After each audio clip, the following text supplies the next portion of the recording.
Hey, good morning, Dean.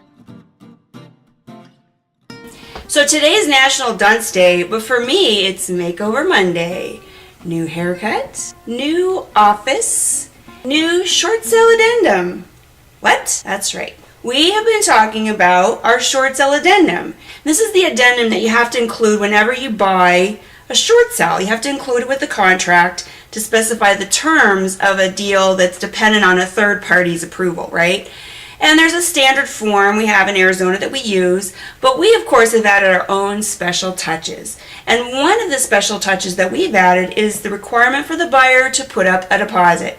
Now this is a big question. I'm sure it's going to be argued forever whether the buyer should put a deposit in or not when they're buying a short sale. The buyers, of course, are saying no, no, no. They don't want to put in a deposit. They want to put their offer in on the short sale and then go shop and shop and shop while they're waiting for that short sale to get approved. The seller, of course, more specifically the seller's listing agent, really does like for the buyer to put in a deposit. The lister doesn't want to get to the end of the short sale negotiations and have no buyer. It doesn't do you any good to have an approval letter and no buyer. That's why the listing agent is going to want the buyer to put some skin in the game as early as possible so they're hanging around at the end and they actually complete the transaction. Now we work with sellers and buyers so we can appreciate both sides of the argument, you know? So what's fair? Do we really want the buyer to put in a $750 deposit or $1,000 deposit? Non-refundable for 60 to 90 days. This is pretty typical terms, right? And if they find another house, they can cancel the contract, but they're going to lose that money. Now, some very sneaky buyers will do this. They will find another house. They like it. They buy it, put an offer in, it's accepted. And then mum's the word on our deal where they have the deposit. They just keep their mouths shut until they get the short sale approval and they get in that 10-day inspection period, and all of a sudden the house is just not going to work for them and they cancel because at that time that deposit becomes refundable and they can get their money back.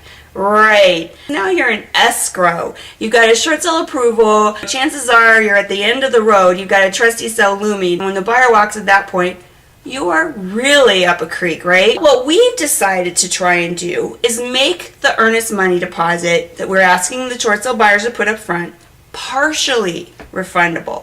So that way there's some incentive for them to cancel earlier if that's what they decide to do, but there's still a commitment on their part to hang in there with us while we're working that short sale negotiation. We're trying to balance the scales here a little bit, but in the end, as a short sale lister, our obligation is to our seller, and we can't complete a sale without a buyer. So for their short sale addendums that we put out there, the seller is always going to have a little bit of an advantage, and that means that earnest money deposit is going to be required, and it's going to be non-refundable for a certain period of time. But if they let us know that they found another house and they want to cancel, we'll keep a token amount, and then we'll release the rest. So it's an incentive for them to tell us early on in the game that they're taking a hike and leaving us. So you know what? There's nothing easy about short sales. This is just one of many things we got to think about. But I think this is fair to everybody. I think it's a good way to go. And so I'm excited for this new makeover for our short sale addendum. So you have a fantastic National Dunce Day. Don't do anything too dumb. We'll see you tomorrow. Thanks for losing the bet so that I also got a toe makeover.